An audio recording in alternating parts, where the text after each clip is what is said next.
जूज मजूद और दजाल वो एक ही चीज़ है? नहीं, एक ही चीज़ भी कह सकते हैं, मगर याजूज माजूज तो उनके सियासी गलबे की तरफ इशारा है। यानी वो कौमें जो समंदर की लहरों पर चढ़ के चढ़ाई करेंगी और दुनिया को फतह करेंगी। उसमें जूज से मुराद रूस है और याजूज से मुराद कैपिटलिस्ट कौमें हैं। तो अब इन दोनों ने समंदर के ज़रिए सबसे पहले दुनिया पर चढ़ाई की थी और सारी दुनिया को फतह किया था। और दज्जाल उनके मजहबी हैसियत को ज़ाहिर करता है। दज्जाल को रसूल सल्लल्लाहु अलैहि वसल्लम ने देखा कि उसकी दाईं आँख अंधी है और बाईं आँख बहुत बड़ी है और गहरी नज़र रखती है।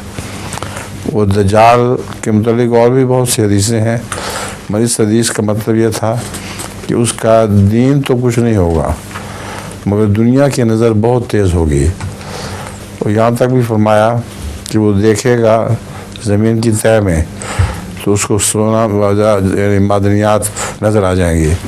अब ये देखें, इन्होंने अंग्रेज़ों वाला ने, यूरोपियन कौमों ने और अमेरिका ने कितनी गहरी मादनियात दरियाफ्त कर ली हैं और सारी इनकी बाईं आँख रोशन है, दीन की आँख अंधी है।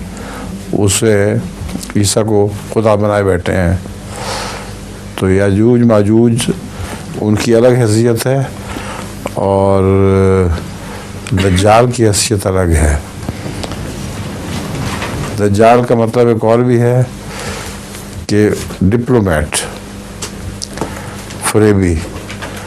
अब ये जंग हो रही है जो इराक की, उसमें इनकी डिप्लोमेसी देखें आप, कितने होशियार कौमें हैं। यानी खुद ही मारते हैं और उसके बाद एक दो बच्चों को पकड़ के उनकी देखभाल शुरू कर देते हैं और दुनिया पर असर डालते हैं कि हम ठीक कर रहे हैं। यानी सद्दाम ने मारा है और हम उसको ठीक कर रहे हैं। हालांकि सब बच्चे और औरतें इनकी बमबारी से मरते हैं। तो दज्जाल का एक मतलब ये भी है कि डिप्लोमेसी करते हैं, धोखाबाजी से काम लेते हैं।